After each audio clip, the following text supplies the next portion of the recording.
নমস্কার, কেমন আছেন সবাই? আশা করি আপনারা সবাই ভালো আছেন।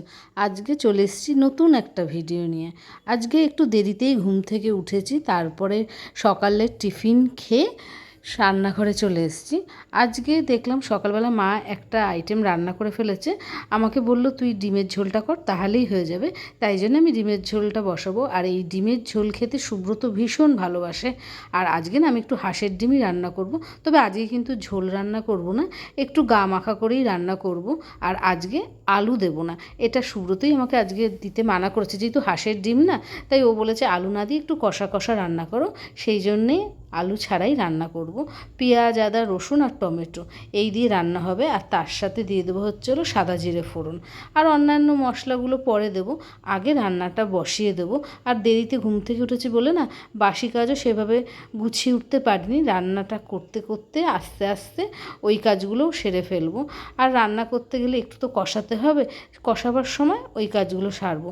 প্রথমে পেঁয়াজটা দিয়ে দিলাম, তারপরে টমেটোটা ভালোভাবে ধুয়ে দিয়ে দেবো। পেঁয়াজ আর টমেটো সুন্দর করে কষা হয়ে গেলে আদা আর রসুনটা দেবো। হাঁসের ডিমে একটু রসুন দিলে না বেশ ভালো লাগে, আষ্টে গন্ধটা বেরায় না। রান্নাটা বসিয়ে দিয়েছি, রান্নাটা আস্তে আস্তে হতে থাক। আর রান্নাটা হতে হতেই না আমি চলে এসেছি হচ্ছে হলো ঘরে। ওটা যেহেতু আস্তে আস্তে কষবে, তাই জন্য গ্যাসটা কমিয়ে দিয়ে এসেছি। আর এসেছি ধুলোগুলো ঘরে পরিষ্কার করতে। রাস্তার পাশে ঘর তো প্রচণ্ড ধুলো হয়, একদিন দুদিন অন্তর অন্তর ধুলোগুলো পরিষ্কার করে না দিলে না পুরো সাদা হয়ে যায় ধুলোতে। তাই জন্যই এই শোকেস, পেলমেট এগুলো একটু পরিষ্কার করব।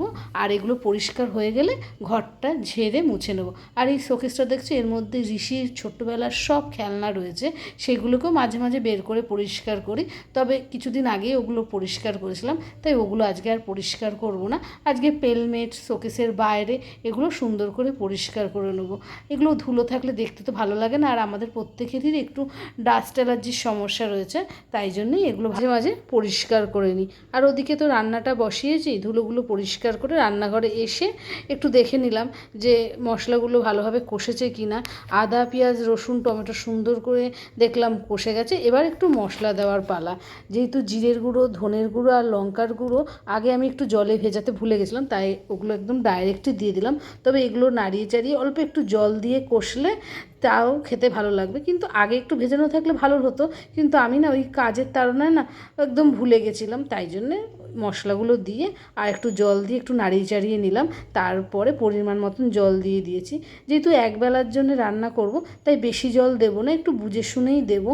আর আলু তো পড়েনি, জলটা তাই জন্যে আন্দাজ মতনই দিতে হবে। বেশিও হলে হবে না, কমও হলে হবে না। কারণ সব সময় না সবার খাওয়া ঠিক হয় না, কেউ কখনো বেশি খায়, কেউ কখনো কম খায়।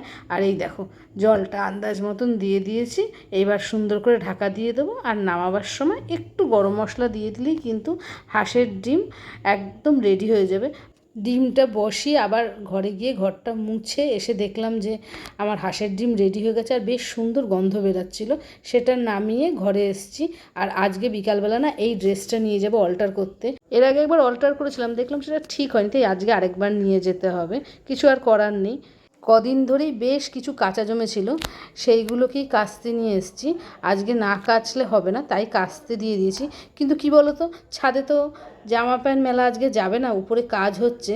কাচতে দেওয়ার পর আমার মনে পড়ছে দেখা যাক পরে কোথাও একটা মেলে দেবো। আর আজকে দেখলাম উপর থেকে যে পাশের বাড়ির কাকুর শরীরটা মনে হয় খারাপ হয়েছে, ঠিক বুঝতে পারিনি, তাই কাকুর বাড়িতে যাচ্ছি। একটু খোঁজ নিয়ে আসি যে কী ব্যাপার হলো। পাশাপাশি থাকি তো, বয়স হয়েছে কাকুর, সবাই মিলে দেখলাম নিয়ে গেল, তাই জন্যই খোঁজ আনতে গেছিলাম। কিন্তু দেখলাম কেউ নেই। বাড়িতে যে কাজ করছিল সে বলল ওনার শরীরটা খারাপ, ওনাকে ডাক্তার দেখাতে নিয়ে গেছে। কেউ নেই তো, তাই বাড়ি এসে যাচ্ছিলাম কাপড় জামাগুলোকে তুলতে, কিন্তু দেখলাম যে সুব্রত এখানে আখের রস এনেছে, একটু আগে নিয়ে এসছে। আর রসটা দেখতে একদম কালো হয়ে গেছে। ভাবলাম আগে খেয়ে নিই। আখের রস বেশিক্ষণ রেখে দিলে না কালো হয়ে যায়। আর আমার জন্য আর ছেলের জন্য একটু ঢেলে নিয়েছি, ওকে সামনে না দিলে ও খায় না। না, আখের রস অল্প একটু দিয়েছি, তোমার সুগার না, একটুখানি খাও। কালা কালা দেখাচ্ছে রসটা, খেতে রসটা কেমন কালো কালো, টেনে রেখেছে যেই কালো কালো হয়ে গেছে রসটা, বুঝেছো? এই তো এক্ষুনি নিয়ে আসলো, কি জানো, খেয়ে নাও তুমি।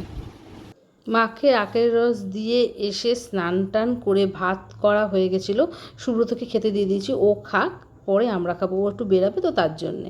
আর বিকালবেলা বলেছিলাম না যে ড্রেসটা অল্টার করতে নিয়ে যাব, সেই জন্যই রেডি হয়েছিলাম। আর এর মধ্যে সুব্রত ফিরে এসছে আর দেখলাম টিফিন নিয়ে এসছে, টিফিনটা সবাইকে দিয়ে আমি বেরাবো।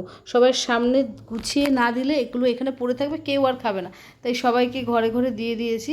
কিন্তু বেরাবার মুহূর্তেই দেখলাম কি বাইরে বৃষ্টি শুরু হয়েছে, আর প্রচণ্ড জোরেই বৃষ্টি হচ্ছে। এই বৃষ্টির মধ্যে যদি বেরাই না তাহলে আমি ভিজে যাব, তাই বারান্দায় দাঁড়িয়ে একটু অপেক্ষা করছিলাম যদি বৃষ্টিটা কমে। আর যদি না কমে তাহলে আজকে আর যাওয়া হবে না। আর বৃষ্টির যে অবস্থা তাতে মনে হচ্ছে বৃষ্টি আজকে আর কমবে না, আর মনে হচ্ছে আজকে আমার যাওয়া হবে না। বলে না যদি ইচ্ছা থাকে তাও মাঝে মাঝে কপালে না থাকলে সেই জিনিসটা হয় না। সারাদিন ধরে আশা করে থাকলাম যে আজকে ড্রেসটা নিয়ে যাবো অল্টার করতে, কিন্তু আজকেও আর যাওয়া হলো না। যাই হোক, আজকের মতো ভিডিওটা এখানে শেষ করছি। সবাই ভালো থেকো, সুস্থ থেকো, দেখা হবে অন্য একটা ভিডিও।